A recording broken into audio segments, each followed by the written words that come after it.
어쨌든 유대인들은요 지구의 0.2%밖에 안 돼. 인구가 미국에 한 800만 명 산대 유대인이요. 그 다음에 이스라엘에 한 650만 명 700만 명, 그 외에도 여기저기 있는 유대인들 다 합쳐봐야 2천만이 채 안 된대요. 그런데도 미국 경제의 60%를 유대인이 쥐고 흔들어요. 그리고 미국 부자의 30%는 유대인이에요. 하버드 대학이 전교생이 18,000명이에요. 학부생, 대학원생은 더 많지만 학부생이 18,000명인데 그중에 6,000명이 유대인이에요. 6,000명이. 우리나라 몇 명인지 알아요? 300명, 300명. 근데 그 중에서도 300명 중에 반 이상이 졸업을 못 한대요. 과정을 못 따라가갖고.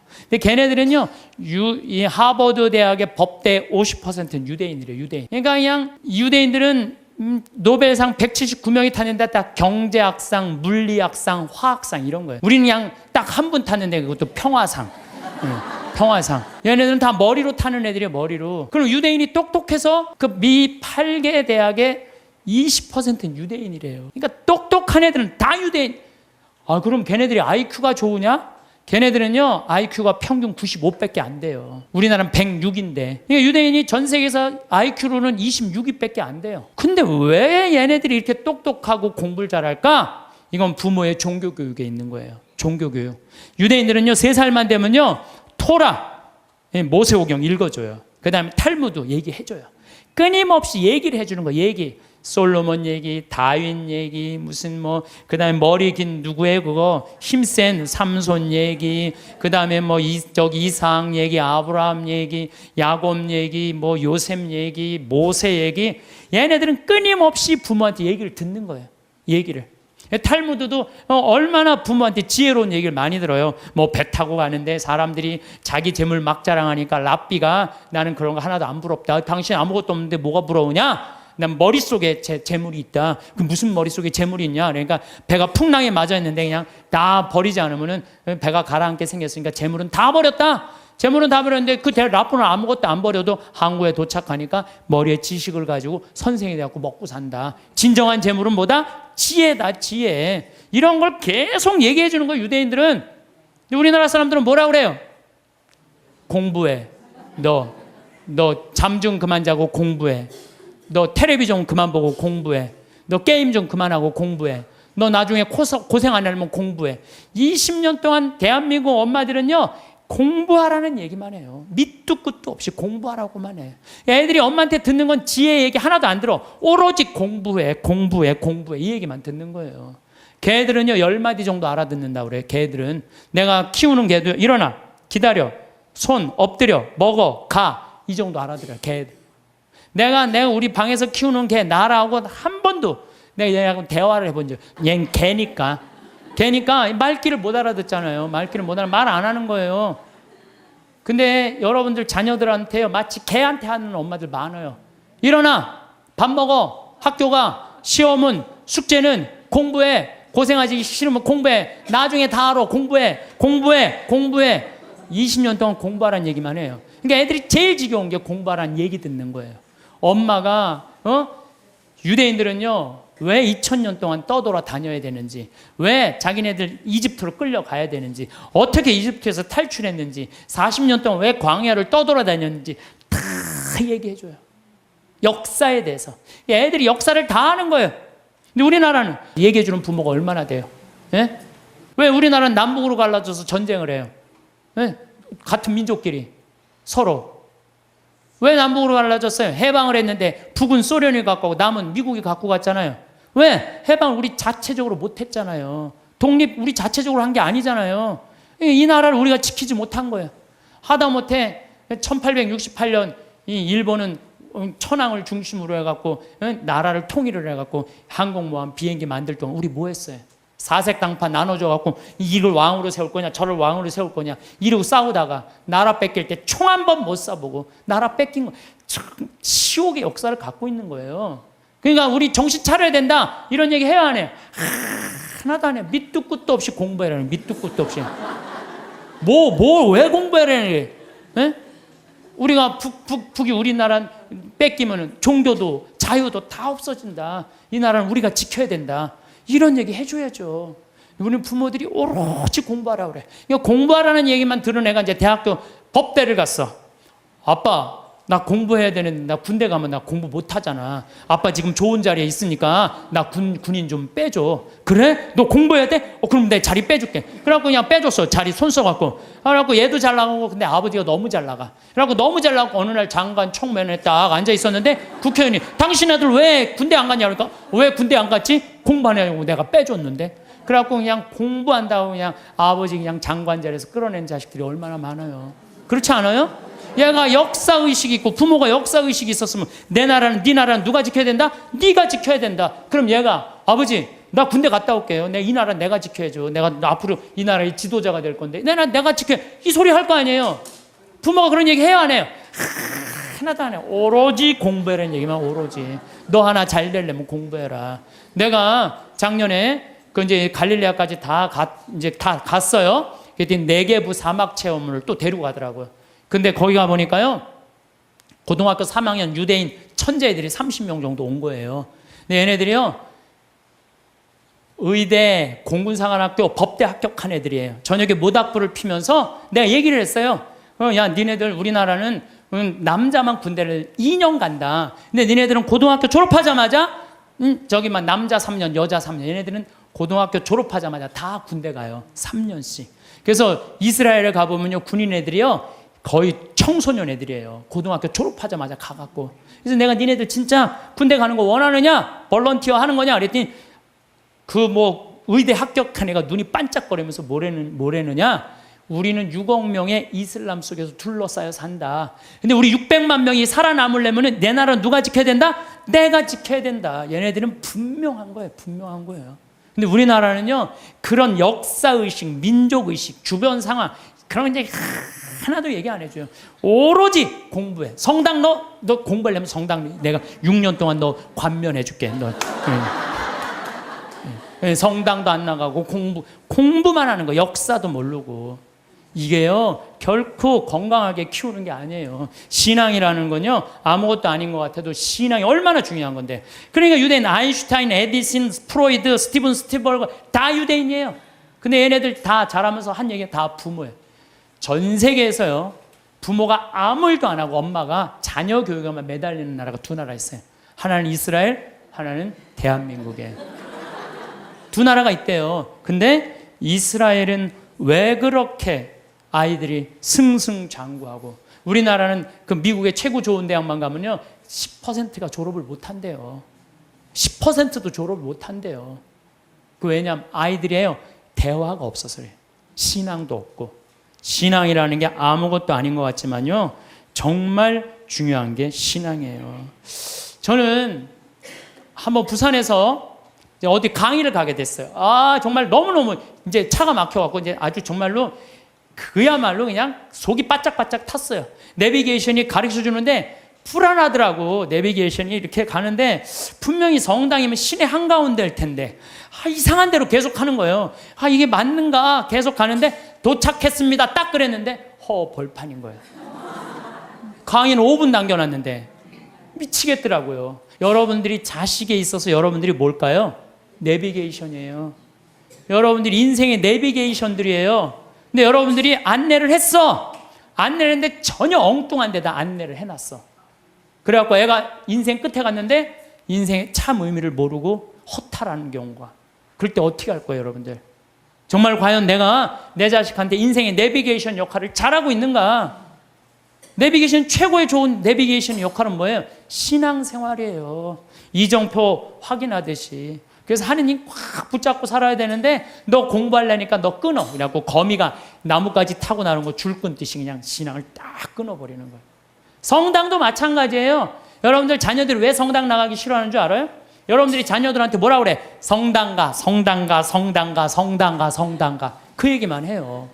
왜 성당 가야 되는지 얘기해 주는 거 없잖아요. 아브라함 얘기를 묵상을 해서 얘기를 해준다든가, 솔로몬 얘기를 해준다든가, 우리 김대건 신부님 얘기를 해준다든가, 최양업 신부님 얘기를 해준다든지, 아니면 프란치스코 성인의 삶을 얘기해 준다든지, 우리 비오 성인 이탈리아 로톤도에 오상 받은 신부님 얘기를 해준다든가, 파티마 성모님, 루르드 성모님, 과달루페 성모님, 이번 르완다 성모님 발현했다고 그래. 1982년에 르완다 성, 그런 얘기 하나도 안 해줘요.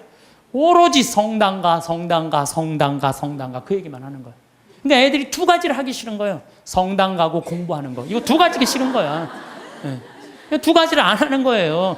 이유를 얘기해 줘야 될 거 아니야. 왜 성당 가야 되는지, 왜 공부해야 되는지. 이유를 안 해주고 무조건 그냥 성당 가, 공부해, 이야기.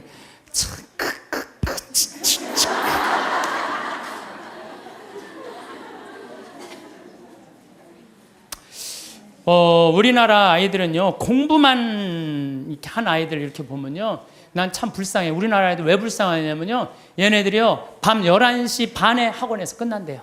그럼 집에 오면 숙제가 있대요. 새벽 2시까지 숙제한대요. 아침 6시 일어나야 되는데 또 아침에 학교 가서 수업해야 되니까. 그러니까 얘네들이 친구를 사귈 시간이 없는 거야. 중고등학교 때 친구 우정이 평생을 가는 거 아니에요. 근데 자기 숙제하고 학원 다니냐고 친구를 만나서 친구들하고 놀아야지 우정을 나눌 거 아니에요. 그런데 이게 친구를 사귈 시간이 없는 거야. 우리나라 애들, 나는 이해가 안 되는 단어가 있어요. 아니, 학기 중에 새벽에 학교가, 밤중에 자율학습회, 학원과 새벽 2시까지 숙제, 방학 때 무슨 보충 수업을 또 해. 얘네들이 뭐가 모자란다고 보충 수업을 하냐고요. 방학 땐, 방학이라는 단어를 그럼 쓰지. 방학이라는 건 배우락을 놓을 방자를 쓰는 거예요. 공부하는 걸 놓는 게 방학이에요. 근데 이때 또 그냥 정말로 이게 정말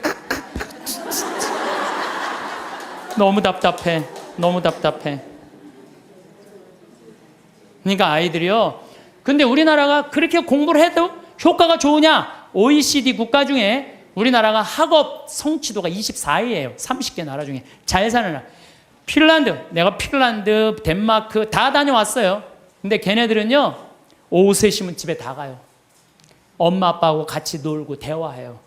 대화하는 게 공부하는 것보다 훨씬 교육 수준이 좋대요. 걔네들은 정말로, 걔네 성취도 1위예요. 오후 3시면 다 집에 가요. 부모하고 얘기해요. 그래야 애들이 사람 냄새가 나는 거, 사람 냄새가. 근데 우리나라는요, 사람 냄새가 안 나요, 애들이. 나는 길거리에 눈 허옇게 뜨고 돌아다니는 애들 이해가 돼요. 아니, 그러는데 허옇게 안 뜨고 다니는 애들 어디 있어? 태어나서 공부해. 이 얘기만 그냥 태어나갖고 좀 산 좀 보려고 그러면 엄마가 그냥 정신 나가면 그냥 창문에다 가나다라 마바 차탁 갖다 누워서 모빌이 돌아가는데 기억리을 지글리을이 돌아가고. 아니, 이런 애들이 중고등학교 돼갖고 제정신으로 다니는 애들 어디 있어요? 눈 허옇게 뜨고 어른이 몸만 눈 뒤집어 뜨고 흰 눈동자 95%, 까만 눈동자 5%. 나는 요즘 애들 폭력적이고 반항적인 거 이해가 돼요. 당연히 그렇게 만드는 거 지금. 애들 정서적으로 잘 키워야 될 거 아니에요. 저는요, 중고등학교 때 내가 성당 다녔는데 성당 생활이 주야. 학교는 취미예요, 취미. 수업만 끝나면 무조건 성당 갔어요. 수업만 끝나면. 예술제 한다고 나는 유대철 역할 했어요. 어렸을 때 유대철 성인 역할, 연극하고 기도하고 아이들끼리 모여서 누구 위해서 기도하고 또 뭐 여름에 좀 캠핑 간다면 한 달 내내 물건 준비하고 또 친구들끼리 싸우고 화해하고 이러면서 우정이 쌓이는 거예요. 그 성당에서도요, 우리는 성가 화음 마친다고 8명이 모이면요, 뭐 테너 저기 베이스 이게 하면서 애들 8명이 성가하고 그랬어요. 학교에서도. 나만 그런 게 아니에요. 우리 중고등학교 때는 토요일 날, 일요일 날이면 다 교회, 다 성당, 다 절에 갔어요. 그러니까 애들이 신앙생활이 기본이었어요. 그 중고등학교 때 신앙생활이라는 건 뭐냐면 거룩한 거에 깃들이는 거예요. 그러니까 우리 친구들 중에 12명이, 남자애들이 12명, 남자, 여자 한 20, 30명 됐는데 남자들이 12명, 그중에 6명이 신학교 간다고 그랬어요. 그중에 3명이 신학교 갔어요. 하나는 외방선교회, 하나는 이번에 무슨 안식년 끝나고 난 다음에 그동안 쭉 교도소 사목하다, 하나는 환경하고, 나머지 3명도 하나는 아마 내가 정말 존경하는 친구인데 학교 선생님, 아마 학교에서도 정말 열심히 해. 지난번에 그 학교 강의 갔더니 저 선생님은 신부님 되는 게 낫겠다고 신학교 가려고 그랬던 아이니까. 또 하나는 교수하고 있고, 또 하나는 무슨 신협 이사하고 있고, 또 안 간다는 친구들도 어렸을 때 다 우리 신학교 가자 이랬던 애들이에요. 그래서 수원시청에 한번 갔는데 내 친구가 하나 있는데 팀장이래요. 그러고 저 오 팀장님은 신학교 가는 게 남분이라고. 그러니까 어렸을 때 신학교 가고 성당에서 어울리는 애들은요, 거룩해요. 거룩하고 정의로운 곳에 맛을 들여요. 여러분들 신문지에다가 생선을 싸면요, 비린내가 나요. 신문지에다가 향을 싸면요, 향이 나게 돼 있어요. 애들한테 공부해 이것만 하면요, 애는요 자기만 알게 돼 있어요. 경쟁만 할 줄 아는 거예요. 서로 친구끼리 화목하게 협동하고 이러는 게 없어요. 지금 애들은 그냥 나만 공부하면 되는 거야. 그러니까 얼마나 세상이 각박하냐 이거예요. 그러니까 난 우리 중고등학교 때 성당 다니는 애들, 교회 다니는 애들, 절 다니는 애들 정말 열심한 애들이 학교에서도 공부도 다 잘했어요. 보면은. 근데 그게 어느 순간인가 자율학습 학원에 다 뺏겨버린 거야. 그러면요 공부는 잘할지 모르지만 나라는 안 건강해요. 왜? 중고등학교 때 신앙을 통해서 거룩한 가르침을 들은 애들은요, 저는 불교 가르침이든 천주교 가르침이든 개신교 가르침이든 종교라는 건 최고로 높은 가르침이에요. 그 가르침을 듣고 자라는 애들은 달라요. 달라도 뭐가 달라요. 근데 그냥 아무것도 안, 지금 애들이 성당 가서 성서를 제대로 들어요. 자기네들끼리 토론을 해요. 아무것도 안 하잖아요. 그러니까 그냥 서로 왕따 시키고 그냥 정말 우리가 깜짝깜짝 놀랄 일들이 뉴스만 보면 나오잖아요. 그게 왜 그래요? 신앙생활을 안 가르치기 때문에, 거룩한 생활을 안 가르치기 때문에 그래요. 그래서 여러분들 하느님을 놓친다는 건요, 이게 아무것도 아닌 것 같아. 다 놓치는 거야. 나라도 마찬가지야. 나라도. 그리고 공산혁명 뭐 뭐 소련에서 일어나고 다 일어났어. 근데 소련은 어떻게 됐어요? 지금 어떻게 됐어요? 포기했어. 공산주의. 그리고 공산주의 국가 중에 잘 사는 나라 있었어요? 아니, 잘 사는 거 기쁨이, 우리 공산주의 하면 딱 어디 인상 쓰고 이런 것만 있잖아요. 이게 하느님을 놓치면 그렇게 되는 거예요. 우리가 종교라는 게 이 인간이 살아가는데 절대적인 중심인 거예요. 저 일본은요, 일본은 천황이에요. 천황. 자기네들이 무슨 동굴에서 뭐 일장에 뭐 뻥 또 뭐 태양의 아들이라고 무슨 태양의 아들이에요. 태양의 아들이 그래요. 이 아시아 전쟁 일으켰을 때 2200만 명이 죽었어요. 그럼 반성해야 될 거 아니에요. 근데 얘네들은요 기준점이 없어요. 그냥 자기네들만 잘 먹고 잘 살면 되는 거야. 그러니까 얼마 전에 스위스 제네바에서 자기네들이 인권국가라고 그러니까 다른 민족 다 웃었잖아요. 전 대표가 다 웃었어요. 지금 이 지구 역사에서 다른 민족과 화해하지 못하잖아요. 그러면은요 그 나라는 떨어지게 돼 있어요. 반드시. 근데 저거 우리 용서도 청하지 않고 독일은요 끝까지 남아있는 마지막 한 사람까지 다 보상하겠다는 거 아니에요. 이게 국가적인 양심의 반성을 안 하는 거예요. 그리고 무슨 위안부 자기네들이 강제로 끌려가고, 그러고도 반성 안 하나. 정말로. 근데 저 일본은요 정말 지독해요. 자기네들이 저렇게 하자면 살지 못. 근데 난 저런 식으로 앞으로 세계에선 절대 인류국가 못 되는 나라예요. 북한은 어때요? 북한. 김일성이 아버지 아니야, 아버지. 근데 김일성이 정말 높은 가르침을 줬어요. 지금 북한 주민들 굶어 죽어요. 우리 집에 내 탈북자 한 분 지금 근무를 하고 계세요. 생선을 못 먹어요. 먹어봤어야지. 고기를 못 먹어. 고기를 먹어. 심지어 계란도 못 먹어. 먹어본 적이 없는데. 하느님을 빼버리고는요 절대 나라가 건강할 수가 없어요. 저 나라는, 아니 저게 말이 돼요? 저 북한, 여러분들 북한 지금 말이 된다고 생각하세요? 국민들은 다 굶어 죽는데. 참 답답한 노릇이에요. 예. 그래서 여러분들 우리가요 하느님을 꽉 붙잡고 살 때 양심의 소리를 들을 수 있는 거예요. 양심의 소리를 들을 수 있고, 인간이 잘못하다가도 하느님이, 예수님이 이건 아니다, 성서에 다 나와 있잖아요, 이건 아니다, 그러면 그래 우리가 이렇게 잘못했지. 독일 사람들이 그래서 반성하고 자기네들 회개하고 그러는 거 아니에요. 근데 일본은 누가 반성 회개 기준이 없어. 기준이 참 저렇게 나가고 있는 거예요. 저 나라는.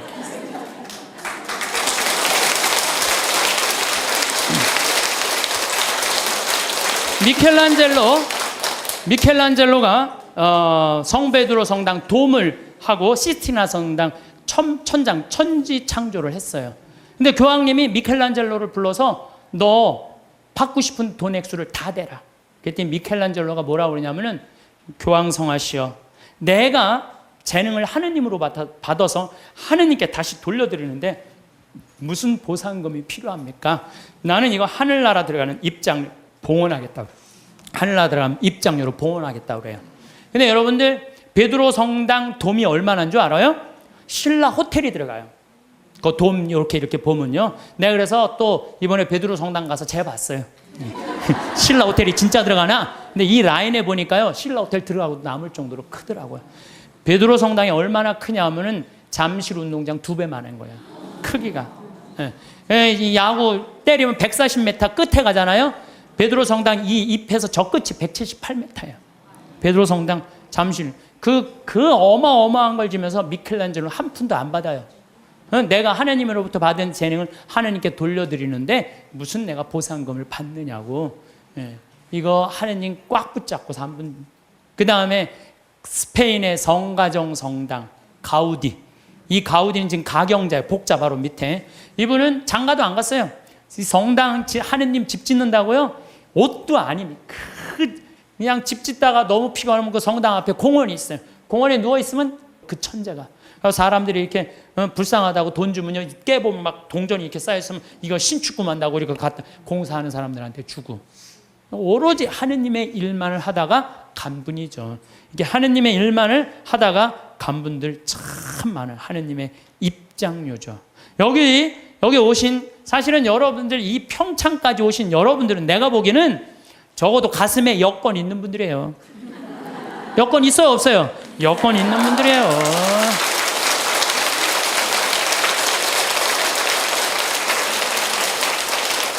그래서 여러분들은 돌아가실 때 어떻게 돌아가실 수 있어? 이렇게 웃으면서 돌아가실 수 있어요. 제발. 아니 이게 농담이 아니고 여러분들 이 생각, 나는 죽을 때 싹 웃으면서 죽을 거야. 마음속으로 생각하세요. 이 세상 원도 한도 없이 열심히 살고 하느님 뜻 따라 살다가 죽을 때 난 이제 무슨 비행기 타고 가는 거야? 여러분들 비행기 다 통과하고 비행기 딱 타면 기분 좋아요 안 좋아요? 좋죠? 싹 웃을 수 있듯이 우리가 이 세상 살기 열심히 살다가 마지막 날 돌아가실 때 가슴에 여권 있으면 웃으면서 돌아가실 수 있어요. 저는 이번 2013년 3월 마지막 주에 잠비아를 다녀왔어요. 잠비아 무프리나라는 지역을 갔다 왔어요. 내가 잠비아를 왜 가게 됐느냐 하면은 작년에 한 5월 6월경에 수녀님들이 프란치스코 제3회 수도자들이 피정을 왔어요. 우리 교우들이 피정을 왔는데 수녀님들이 도우러 왔는데 수녀님 16분이 왔는데 한 분이 얼굴이 까만 거야. 그래서 내가 수녀님한테 물어봤어요. 수녀님, 남들은 다 얼굴이 하얀데 수녀님 왜 하냐고. 그랬더니 이 수녀님이 신부님 저는 잠비아에서 농장을 한다는 거예요. 무프리나 지역에서. 왜 농장을 하냐고 그러니까 거기 그냥 다 굶어 죽어갖고 농장을 해서 거기에 있는 젊은 아이들한테 농업을 가르쳐서 잠비아가요 우리나라보다 7배 커요. 남한보다. 땅이 엄청. 그리고 다 평지.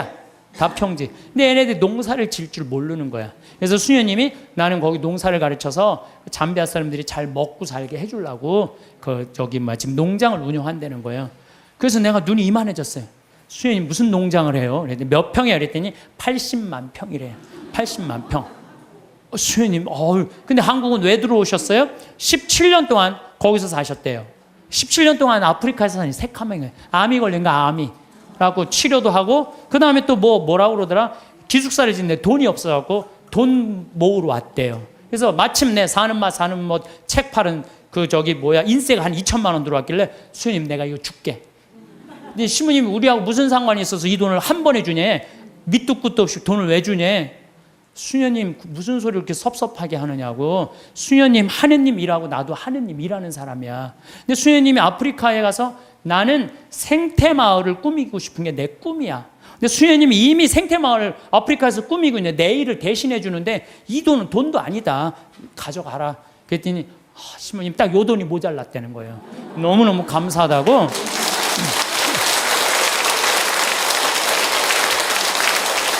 그래서 내가 수녀님한테 이거는 세 발의 피다. 이건 시작이다. 수녀님 앞으로 필요한 거 다 얘기해라. 내가 다 도와주겠다. 수녀님 도대체 우리한테 왜 이러시는 거냐고. 걱정하지 말아라. 수녀님 내가 원래 아프리카의 생태마을 꾸미고 싶은 게 내 꿈이다. 근데 이미 수녀님이 하고 있으니까 내가 아프리카에 굳이 안 가도 수녀님만 도와줘도 될 것 같다. 그래서 이번에 이제 3월 달에 아프리카를 갔어요. 근데 갔는데 그냥 갈 수 있어요? 의사 선생님들, 치과 선생님 셋, 위생사 선생님 셋, 그 다음에 대학 자원봉사자들, 그 다음에 설계사 선생님 다 해갖고 20명 데리고 갔어요. 가갖고 농업학교에 기자재, 대학으로 승진하는 데는 기자재가 필요하대. 그 2천만 원어치. 또 학교 타타샤라고 학교에 가보니까 학교에 또 타타샤 아주 여러 지역이 있더라고. 병원, 학교, 고아원을 다 운영을 하더라고. 학교에는 학생 하나가 10권을 가지고 공부를 한대. 책 살 돈이 없어갖고. 그래갖고 그 수녀님 내가 책 다 사줄게. 그래갖고 책 다 사주고 오고. 그 고아원에는 또 우유를 못 먹어갖고 말라리아가 걸려도 약을 못 맞는데요. 그 우유값 다 대주고 오고. 그래갖고 한 5천만 원치를 대주고 왔어요. 대주고 왔는데 가보니까 80만 평의 농사를 짓는 게 아니라 2만 평밖에 못 짓더라고, 수녀님이. 그래서 수녀님, 내가 돌아가갖고 2억을 드리면 포크레인, 그 다음에 트랙터를 다 사갖고 오겠더라고요. 내가 가갖고 2억을 모아갖고 내년 7월에 내가 하겠다. 그랬더니 수녀님 눈이 이만해지는 거예요. 수녀님이 나한테, 수녀님 도대체 우리한테 왜 이러느냐고. 수녀님, 나는 많은 수도자들을 봤지만 이렇게 아프리카에서 16년 동안 나오지도 않고 딱 가면 거기서 사는 거예요, 그냥. 웬만하면 3년 있다 오잖아요. 그 수녀님이 7분이 사는데 7분 그대로, 한 분 말라리아 돌아가신 분 빼고는 그대로 거기서 사는 거예요. 난 수녀님들이 이뻐도 너무 이쁘다. 정말 수녀님들이야말로 꽃이다, 꽃. 교회의 꽃이다. 내가 이 수녀님들을 안 도와주면 나중에 하느님 앞에 가서 나 혼난다. 내가 2억을 모아갖고 오겠다. 그래갖고 거기 병원에 있는 수녀님이 우리 간호사를 공부시키고 싶대. 보내라, 내가 해주겠다. 수녀님이 어떻게 해? 걱정하지 말아라. 우리 계획은 인간이 하지만 완성은 하느님이 해주신다. 나는 믿는다. 근데 여러분들, 내가 깜짝 놀란 게요, 온 지 한 달 반인데 1억 3천을 모았어요. 1억 3천을. 내가 말도 많이 안 했어. 이렇게 강의 때 한 사람 앞에 1,000만 원만 20명만 모으면 된다. 한 사람 앞에 1,000만 원 20명 모으면 된다. 그때 지난번에 명동에 갔는데 2명이 2천만 원을 했더라고. 그래갖고 전화가 왔어. 신부님, 명동 강의 끝나는데 신부님 바쁘신데 내가 1,000만 원을 기증하는데 시간 되시냐고. 나 시간 무지하게 많다. 나 시간 무지하게 많다. 그랬더니 그분이 수표를 1,000만 원을 딱 갖고 왔더라고요. 그래서 내가 통장에 지금 벌써 5천만 원을 받아두고 이제 7천만 원 약속을 했어요. 이제 연락하면 다 넣는다는 거예요. 그래서 내가 우리 형한테도, 형, 아프리카 돈 번 거 뭐 할 거야? 1,000만 원 기증해. 그랬더니 우리 또 형은 또 천사예요. 내가 돈 내려면 다 내요. 1초도 주저하지 않고, 시모님 제가 봉헌하겠습니다. 그래서 우리 어머니도 이번 7월 달에 개를 탄대요. 어머니 1,000만 원 하라고. 죽기 전에 아프리카에 우물 파주는 게 소원이라며. 내놔 1,000만 원. 그래서 어머니 7월 달에 개 타면 통장에 넣어주기로 했어요. 그렇게 1억 3천을 모았어요. 여기 계신 여러분들도 동참하고 싶은 분들은 나한테 연락하세요. 여러분들, 그러면은요, 내가 20명의 주주를 모으는데 그거는 주식을 받을 수는 없어요. 그렇지만 그건 하늘나라 가는 여권에 도장 하나, 비자 하나 찍어 놓는 거예요. 그러니까 나는 영국이 그동안 몇백 년 동안 뺏어갔어요. 뺏어만 가고 교육 하나 안 시킨 거예요. 나는 영국 사람들 해가 지지 않는 나라라는데 난 절대 그렇게 표현하면 안 돼요. 해가 질 수가 없는 나라예요. 해 질 시간이 없는 나라지, 해가 짓는 나라. 그 중국은 지금 굴이 다 뺏어가요.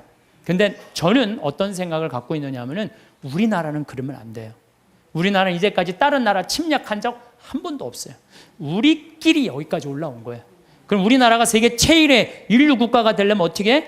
이제는 우리가 원조 받는 나라에서 원조 해주는 나라가 됐잖아요. 원조를 해줘도 멋있게 해주자는 거예요. 그래서 내가 그 80만 평에 그림까지, 그 지역 주민들 큰 산 집까지 그림을 다 그려놨어요. 그래갖고 와서, 거긴 또 아프리카인데도요 1300mm가 빈님이 오세요. 잠비아는. 그래갖고 물도 많아요. 자본이 없는 거지. 개발만 하면요, 우리가 아프리카 가난하고 굶주리는 나라라고 생각하잖아요. 그렇지 않아요. 아프리카는요, 정말 잘만 꾸며놓으면요 정말 살기 좋은 나라예요. 원시지구 그대로 보존된 참 좋은 지역에. 그리고 내가 이번에 그 의사 선생님들 모시고 왔는데, 의사 선생님들이 그러는 거예요. 자기는 이렇게 의술을 배워도 보람을 못 느꼈대요. 왜냐하면 의사 선생님들이 스트레스 무지하게 받거든요. 치과 돈 많이 버느라 스트레스 굉장히 많이 받아요. 근데 자기네들이 여기 와서 의술을 하니까 자기들이 이렇게 힘든 공부에 대한 보람을 느낀다는 거예요. 너무 좋다는 거예요. 또 호주에서 이광현이라는 선생님이 왔는데, 키가 1m 한 78 정도, 얼굴도 잘생기고 키도 크고. 근데 작년에 내가 멜버른에 강의를 갔는데, 난 이런 꿈이 있다. 근데 한 젊은이가 와서 신부님 동참하겠습니다. 그걸 명함을 줬어요. 난 그거 잊어먹었죠. 근데 이 친구가요, 계속 우리 인터넷에서 검색을 한 거야. 그리고 내가 그걸 딱 보고 멜버른에서 한국으로 날라온 거야. 같이 갔어요. 근데 이 아프리카 사람들은 이 이가요, 뿌리가, 우리는 얕은 얘네들 굉장히 깊어요. 이가 이만해, 진짜. 거짓말 조금 못해서 이만해. 그러니까 이걸 빼려니까 여선생님들은 그걸 못 빼는 거야. 근데 얘는 그냥 힘이 좋으니까 그걸 다 빼는 거야, 썩은 거를. 이야. 근데 이 친구가 그러는 거예요. 자기가 후배 의사 선생들한테 자기가 너무 행복했다고, 그 한 10일 동안 자기는 정말로 공부한 보람을 느낀다고. 그랬더니 3명이 또 지원을 했대. 또 수원에 이제 남자 의사 선생님 또 지원을 했어. 그래서 내가 의사 선생님들, 지금 뽑는 게 의사 선생님들, 트랙터 기사, 포크레인 기사, 그 다음에 태양광, 전기 기술자 다 뽑아요. 다 뽑아갖고 내년 7월 달에 싹 모시고 가갖고 싹 해주고 오는 거야. 그래서 싹 꾸며놓으면은 아프리카는요, 7월, 8월 달이 제일 좋아요. 7월, 8월이 아주 시원해요. 시원한 게 어느 정도로 시원하냐면은 이런 옷 입고 가면 얼어 죽어요. 진짜로. 우리가 몰라. 그러니까 다녀요, 제발. 여기서 와 하고 깜짝깜짝 놀라지 말고 제발 그 아프리카 내년에 여기서 가실 분들 자원하세요. 내년에 한 달 갔거든. 7월 15일부터 8월 15일. 그러면은요, 돈도 많이 안 들어. 230만 원이면 돼. 비행기 뭐 3번 다 갈아타고 가면 돼요. 26시간 걸려서 가는 거예요. 비행기 타고. 괜찮아요. 저는 작년에 하느님한테 정말 감사드리는 거는, 수술하고 난 다음에 비행기 타면 암 환자들은 안 돼요. 암 환자들은 비행기 타면 뭐가 있어갖고 안 좋대요. 그런데도 나는 타고 다녀요, 지금도. 그럼 작년에 진복 8탄 거기서 우리 목사님이 얼마나 열심히 기도해. 그냥 은총 그냥 받아갖고. 근데 난 이번에도 갔다 왔는데 조금 힘들긴 했지만은, 그러다 죽으면 얼마나 좋아요. 하느님 일하다가 죽는 건데. 그런 거 두려울 게 아니에요. 아무것도 안 하는 게 무서운 거죠. 하다가 죽는 건 하나도 안 무서운 거예요. 혹시 여러분들 자녀들 가운데 공부하기 싫어갖고 유세 부리는 놈들 있죠? 그런 놈들 공부해 그럴 필요 하나도 없어요. 그냥 나한테 한 달만 맡기세요. 아프리카 한 달만 데려갔다 오면요, 얘네들 인간이 변해요. 왜? 걔네들 사는 거 보면요, 정말로 그냥 맨바닥에서 산다고 생각해도 돼. 흙바닥에서 사는 거예요. 대한민국 사람들이 뭘 모르는 줄 알아요? 대한민국이 이렇게 잘 먹고 잘 사는 걸 몰라요. 지금 우리나라 너무 잘 먹고 잘 사는 거예요. 그냥 맨날 서울 사람들은 나는 하층민이다. 참 내가 정말 답답한 거예요. 한국처럼 잘 사는 나라가 어디 있어요. 근데 우리가요, 대한민국이 뭘 못해? 욕심이 너무 많아요. 온 국민. 아니 2,300억 2,000억 갖고 뭐 하려고 그걸 그렇게 갖고 있어요. 나는요, 그래서 인간은 죽어야 된다고 생각해요. 인간은 반드시 죽어야 돼. 그러니까 2,000억 있는데 80살이야. 쓰지도 못하고 억울해. 나 이거. 그 사람도 2,000억 놓고 죽어요. 그렇죠? 나 한 푼도 없어. 그래도 죽어. 그러니까 죽을 때 진짜 억울한 건 2,000억 있고도 쓰지도 못한 사람은 억울해서 못 죽어요. 그렇지 않아요? 근데 2,000억을 의미 있게 봉헌하고 가는 사람은 죽을 때도 웃으면서 죽을 수 있어. 근데 이거 안 뺏기려고 무슨 벌진 아일랜드에다가 뭐 페이퍼 컴퍼니 만들어, 얼마나 추해요. 여러분들, 우리는 하느님으로부터 받은 거니까 하느님께 되돌려줘야 돼요. 미켈란젤로 말처럼 되돌려줘야 돼요. 저는 그래서 아프리카를 이렇게 보면서 우리나라 사람들이요, 여러분들 이제 여기 지금 앞에 예쁘장한 분들 많이 앉아있는데 여러분들 120살까지 안 죽어요. 그럼 몇 년 남았냐면 70년 남았어. 70년. 뒤에 계신 우리 오늘은 할머니들이 왔다고 그러는데 할머니들이 내 눈에 하나도 안 보여. 아줌마들만 보여. 아줌마들이. 이것도 걱정이에요. 70 먹으면 70 먹은처럼 보여야 될 거 아니야. 아줌마처럼 보이는 거, 이것도 내가 보기엔 나쁜 거예요. 왜 늙어도 늙은 흉내를 안 내. 다 젊어. 근데 젊은 채로 그냥 집에서 있으면 재미없어요. 이미 독일 사람들, 미국 사람들은요, 50, 60 되면요, 아프리카에서 2년, 3년 살다가 가요. 봉사활동하고. 그러면서 자기의 삶이 풍요로워지는 거예요. 여러분들 여기 있어서 1년에 2천만 원, 3천만 원 쓰나 아프리카 가갖고 2천만 원 정말로 풍요롭게 쓸 수 있어요. 그래서 하느님을 꽉 잡고 하느님 속에서 살아야 된다는 거예요. 제 얘기는. 하느님 속에서 살아. 그러니까 대한민국 소년이 뭘 모르느냐? 이렇게 잘 사는 걸 모르고 일본하고 중국이 그렇게 강대국인 걸 대한민국 사람들이 몰라요. 그것도 걱정이에요. 왜냐하면요, 우리나라는요, 정말로 아슬아슬한 지정학적 위치 속에서 살고 있어요. 그러니까 우리나라 국민들이요, 항상 역사의식을 갖고 있어야 돼요. 자녀들한테 우리가 역사에 어떤 고통을 겪었고 지금도 어떤 상황이 있는지 누구 입에서 나와야 돼? 부모 입에서 나와야 돼요. 그러니까 여러분들이 항상 깨어서 기도하고 깨어서 살아야 된다는 얘기죠. 저는 지금 우리 대한민국 국민들이 돈 버는데 너무 눈이 빨개져 있는 것 같아요. 번 돈을 가지고 얼마나 가치 있고 이 사회에 소외되는 사람들이 없도록 하는 노력이 더 필요한 거. 이제는 우리는 이제 출세 안 해도 돼요. 돈 많이 안 벌어도 돼요. 이제 먹고 살 만큼 다 살아요. 제가 이제까지 환경 문제 때문에 뭐 또 아프리카 자원봉사 다닌다고 다녀보면은요, 우리나라는 잘 먹고 잘 사는 거예요. 이거를 의미 있게 쓸 줄을 모르는 거지, 출세도 이 정도만 하면 됐어요. 예, 그러니까 여러분들 오늘 이후부터 누구를 꽉 붙잡고 사느냐? 하느님을 꽉 붙잡고. 우리는 삶의 질을 높여야 돼. 삶의 질의 기본은 뭐냐? 신앙이야, 신앙. 언제나 양심의 소리를 귀 기울일 수 있도록 이끌어주는 신앙 생활을 해야지 우리 나라도 건강하고 우리 사회도 건강하고 우리 가정도 건강해요. 하느님 꽉 붙잡고 사십시오. 제가 다시 한번 말씀드리지만은 우리가 마지막 날 하늘나라 여행 떠날 때 베드로 성인이 여권 내놔라. 나 여권이 없는데요. 여권이 도대체 어떻게 마련하는 거예요? 여권 어떻게 마련해요? 마태복음 25장에 뭐라 그랬어요? 내가 굶주릴 때, 헐벗었을 때, 감옥에 갇혔을 때, 목말랐을 때 나한테 찾아와주고 옷 입혀주고 물 먹여주고, 그게 바로 나에게 해준 것이다. 오른편에 있는 사람, 너희들 하늘나라에서 준비한 상을 받아라. 그러죠? 왼편에 있는 사람들한테 너희들은 저쪽으로 가라. 영원히 꺼지지 않는 불 속으로 가라. 우리가 당신 언제 그렇게 천대했다고 그러냐고. 내 이웃 중에 가난하고 굶주리고 감옥에 갇히고 헐벗어 사는 사람 돌보지 않는 게 곧 누구한테 돌보지 않는 거다? 나를 돌보지, 예수님이 나를 돌보지 않은 거다. 하늘나라 여권 준비하는 거 어려운 거 아니에요.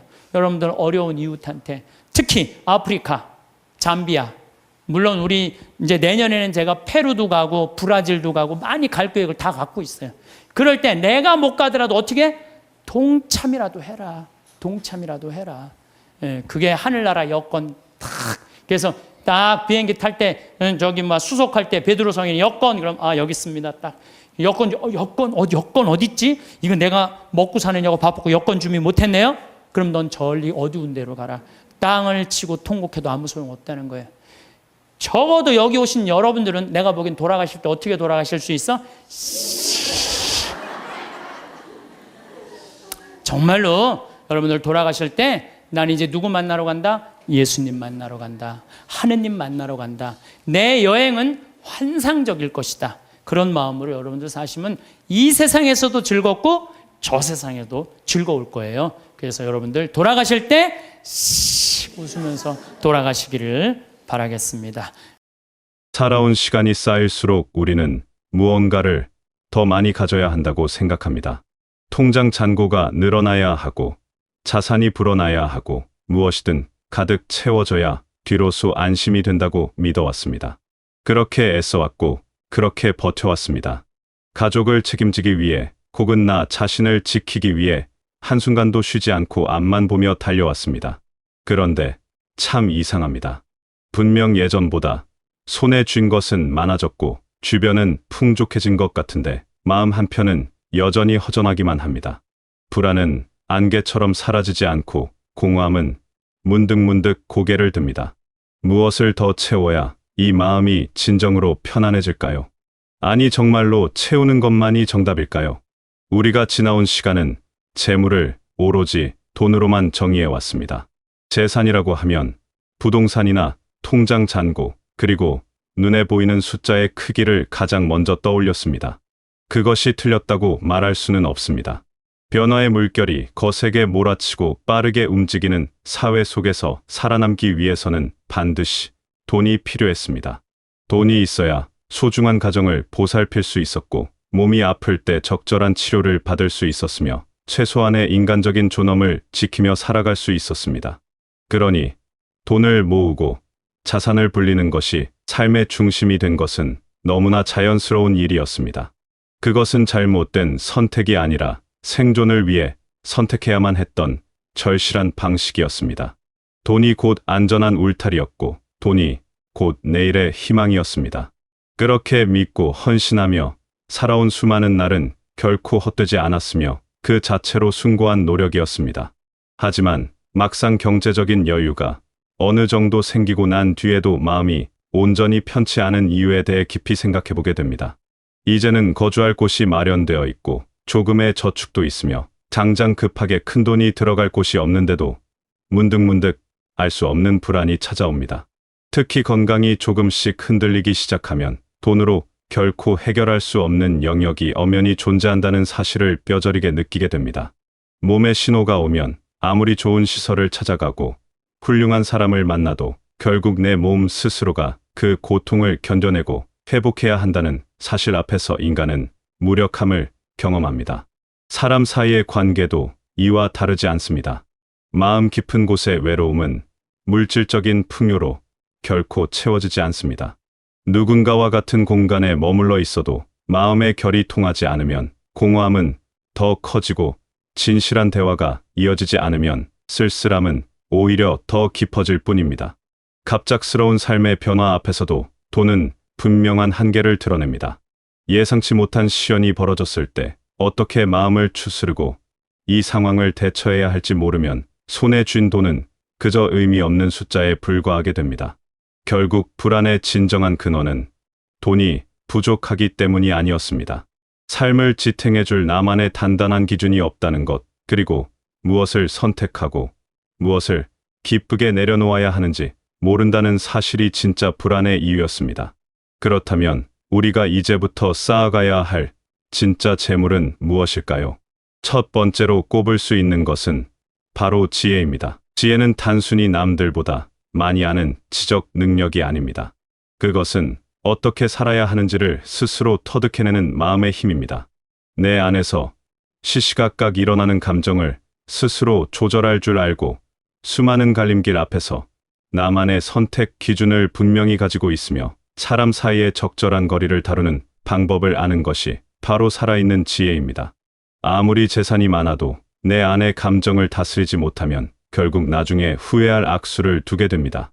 순간적으로 치밀어 오르는 화를 참지 못해 수십 년 쌓아온 소중한 인연을 하루아침에 망치기도 하고 조급한 욕심을 조절하지 못해 잘못된 길로 들어서 소중한 것을 잃기도 하며 미래에 대한 불안을 견디지 못해 불필요한 곳에 에너지를 쏟으며 스스로를 갉아먹기도 합니다.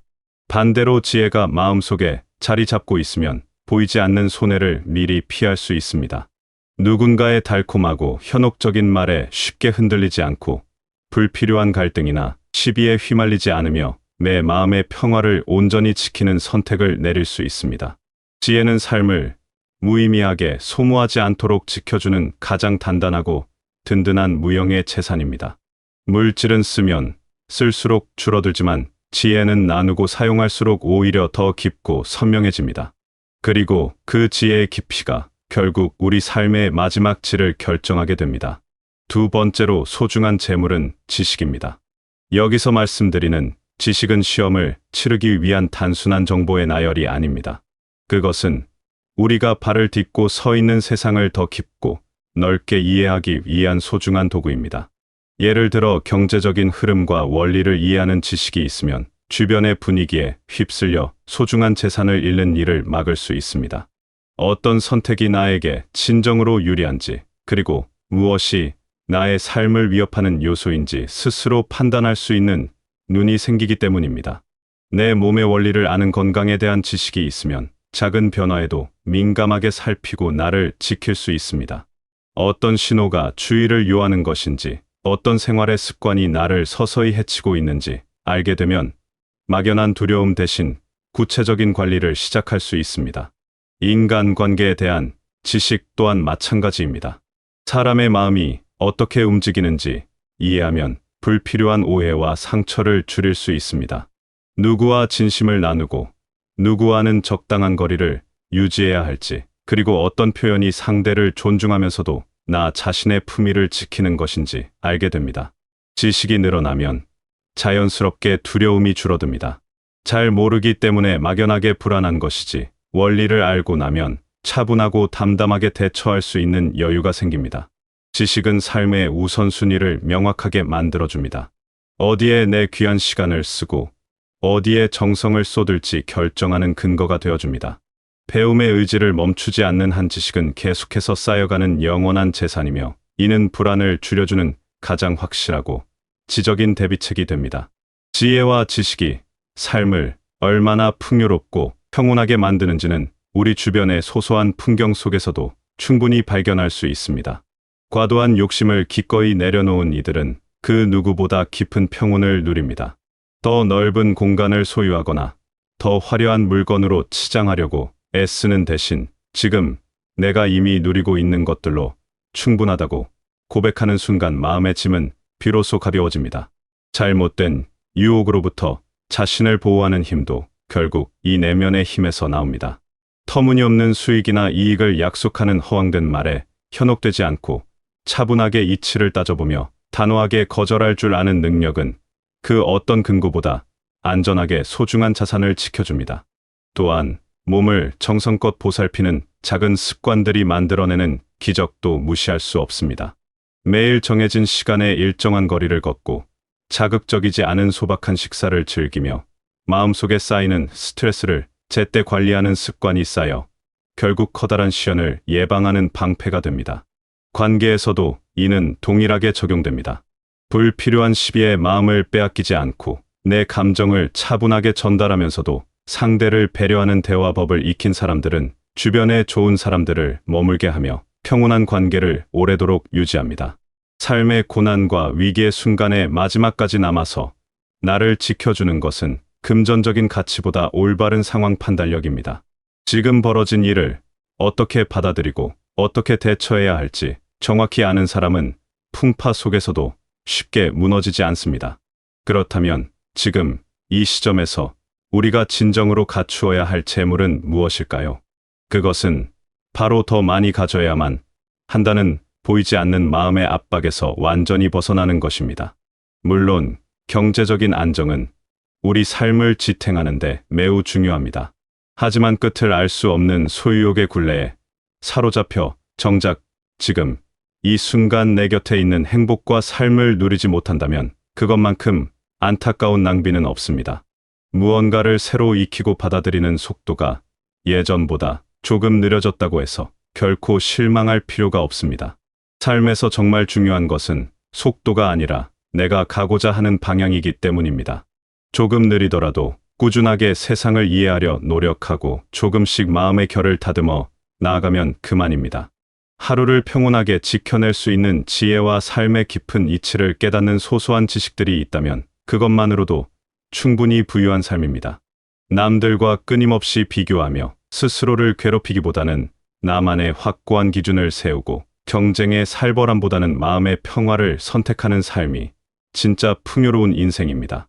이제는 무작정 위로 쌓아 올리는 축적의 시간이 아니라 나에게 정말 소중한 것이 무엇인지 골라내고 다듬는 정제의 시간입니다. 더 많이 채우기 위해 전전긍긍하는 것이 아니라 불필요한 걱정과 과거에 대한 미련을 기쁘게 덜어내고 진짜 소중한 가치들만 남기는 과정입니다. 그 길에서 우리가 갈고 닦은 지혜와 지식은 그 무엇보다 든든하고 따뜻한 동반자가 되어줄 것입니다. 재물의 참된 의미를 다시 한번 깊이 새겨봅니다. 우리가 평생 공들여온 돈의 가치를 부정할 필요는 전혀 없습니다. 돈은 여전히 우리 삶을 유연하게 만드는 소중한 수단이며 경제적인 자립은 인간다운 삶을 살게 하는 뿌리가 됩니다. 하지만 그 단단한 물질적인 토대 위에 지혜와 지식이라는 기둥이 튼튼하게 자리 잡아야 비로소 흔들리지 않는 집이 완성됩니다. 돈만 있으면 모든 불안이 한순간에 사라질 것 같지만 실제로는 돈이 많아질수록 지켜야 할 것이 늘어나 더 큰 불안의 파도에 휩싸이기도 합니다. 어떻게 살 것인지 스스로에게 정직한 답을 가진 사람, 그리고 무엇이 옳고 그른지 자기만의 기준이 분명한 사람과 눈앞의 이익보다 사람의 마음을 소중히 대할 줄 아는 사람이 진정으로 부유하고 멋진 사람입니다. 여러분은 지금까지 충분히 애써왔고 매 순간 최선을 다해 살아왔습니다. 소중한 사람들을 지켜내기 위해, 고단한 생계를 묵묵히 꾸리기 위해, 그리고 더 나은 내일을 준비하기 위해 잠시도 쉬지 않고 달려온 그 모든 시간은 그 자체로 너무나 고귀하고 아름답습니다. 그 치열했던 노력의 시간은 절대로 헛되지 않았으며 지금의 단단한 여러분을 만든 가장 소중한 밑거름이 되었습니다. 이제는 삶을 채워나가는 방식을 조금은 다르게 바꾸어 보아도 참 좋습니다. 눈에 보이는 곳간을 채우는 일만큼이나 내 마음의 결을 부드럽고 고르게 하고 세상을 바라보는 안목을 넓히는 일에 온 정성을 쏟아보는 것입니다. 그것이 앞으로 마주하게 될 수많은 날을 더 평온하고 의미 있게 만들어줄 유일한 방법입니다. 진정한 부자는 단순히 많이 소유한 사람이 아니라 삶의 깊은 이치를 이해하고 포용하는 사람입니다. 숫자로 표시되는 통장 잔고보다 마음속에 흐르는 여유가 더 중요하고, 자산의 규모가 얼마인지보다 나만의 확고한 삶의 철학이 있느냐가 더 중요하며, 남들에게 보여지는 성취보다 내면에서 잔잔하게 느껴지는 평온함이 진짜 잃어버리지 않을 재산입니다. 지금까지 여러분이 묵묵히 견디고 버텨온 그 모든 순간을 진심으로 존중하고 응원합니다. 그 굽이치는 세월 속에서 몸소 배우고 깨달은 수많은 교훈과 모진 풍파를 견뎌낸 소중한 경험들은 세상 그 무엇과도 바꿀 수 없는 여러분만의 유일한 재산입니다. 앞으로 남은 시간도 그렇게 소중한 것들로 하나씩 채워갈 수 있습니다. 다른 사람들이 달려가는 속도에 맞춰 조급해하거나 불안해하지 마십시오. 누군가의 화려한 모습과 나를 비교하며 스스로를 작게 만들지도 마십시오. 오직 나만의 속도로, 나만의 보폭으로 천천히 걸어가면 그것으로 충분합니다. 일상의 사소한 풍경 속에서 진리를 발견하는 지혜를 차곡차곡 쌓고 세상을 편견 없이 따뜻하게 바라보는 지식을 넓히며 마음의 빈터를 고요한 평온으로 가득 채우시길 바랍니다. 진짜 중요한 것이 무엇이고 덜어내야 할 것이 무엇인지 명확하게 구별해내는 맑은 눈을 가질 때 우리의 삶은 비로소 환하게 빛나기 시작합니다. 여러분이 걸어온 길 위에는 이미 셀 수 없이 많은 보석이 흩어져 있습니다. 그것을 하나하나 발견하고 정성스럽게 다듬어 내면의 빛으로 만드는 과정이야말로 삶에서 가장 가치 있고 아름다운 일입니다. 억지로 무언가를 더 채우려 하지 않아도 여러분은 이미 충분히 훌륭하고 가득 찬 삶을 살아오셨습니다.